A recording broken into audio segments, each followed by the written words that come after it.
How you think when you lose will determine how long it will be until you win.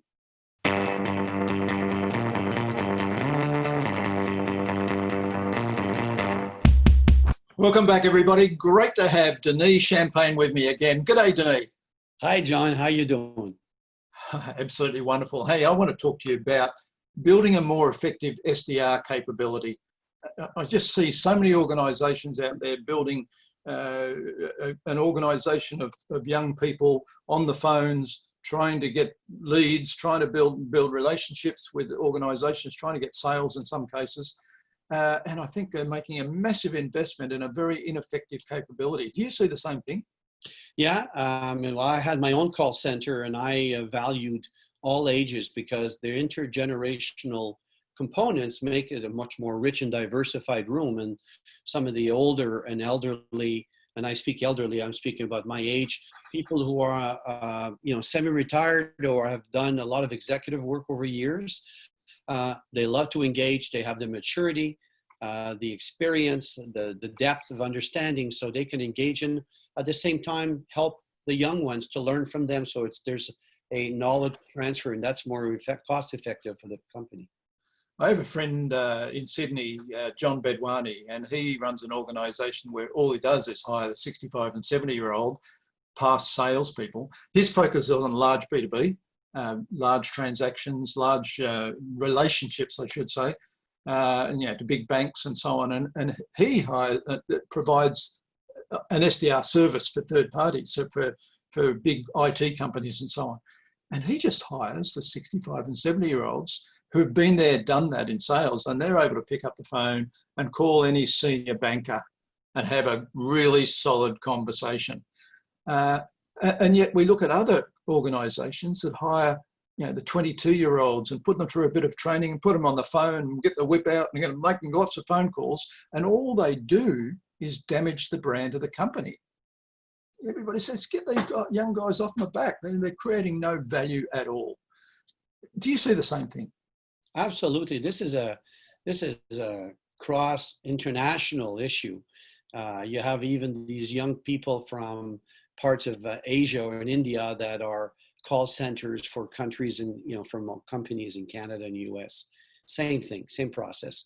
And you seem to understand that they're trying to cut their cost. Like when I get a call from someone over there, I realize they're trying to cut their cost and not really serve me in my kind of geographical consideration, whereby someone who's closer to me geovertically can actually serve me, because there is such a thing as cultural fit.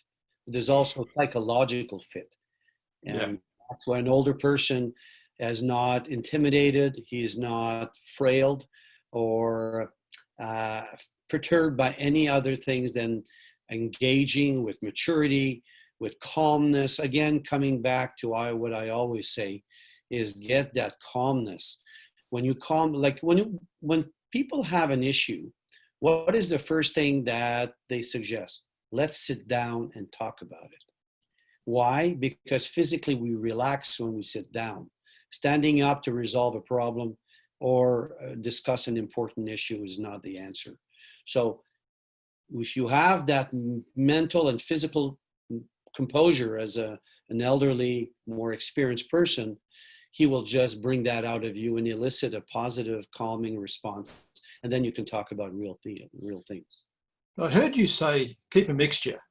The more mature, experienced people together with the younger people, and the mature people can help develop the younger people in the SDR environment. So you can build that skill and capability, right?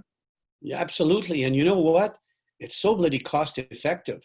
You have the people being paid to accomplish a task. You're having the knowledge transfer done by osmosis, literally, in the organization. You can even create robust small teams of mentor-mentee. So there's cross-pollination of all this experience. You hear people, and the more you hear people do a certain way, you start picking up on certain inflections, certain intensity. And if you're in an SDR environment, often they're all in the kind of more or less the same room. So there is what we call the vibration, the energy in that room. That's what makes a fun, dynamic, caring environment where everybody's kind of on the same wavelength, and the young will kind of learn from the more experienced one. It's a win-win-win situation, and the company gets such great resources from those older helping the young. It cuts down on their training costs as well. It's there Yeah, by nature. Exactly. And some of the other things I notice, and John Betwani talks about this, it's about an ongoing relationship building process. So it's not just one phone call that an SDR makes and tries to get a lead or whatever they're going to pass across to a field salesperson or whatever. You need to build a relationship with the, and so particularly when you're dealing with large organizations, you might be targeting 10, 15, 20 people in one organization. And you, as an experienced person, they can call each one of those and start building relationship and creating value, putting content out. The whole area that Tony Hughes talks about is combo prospecting. And it's over a period of contacts. It could be 12 months or more, particularly if you're going into a large organization. That's the sort of thing that the experienced guys know and understand and can develop. And then the young guys can learn from that. Absolutely. Actually, where often a process is broken is when you get someone to say it's not right at the moment. And I've heard a statement in a book called The Magic of Thinking Big I read 30 years ago. It says, how you think when you lose will determine how long it will be until you win. It's a good one, isn't it? And so what I believe that has contributed to my success in the last 10 years is if someone says, I never take it personally, it's not a rejection, it's a refusal. There's a difference between rejection and refusal. They're refusing the offer for now, but now, no, there's two no's. There's no N-O and there's no K-N-O-W. I need to know more later.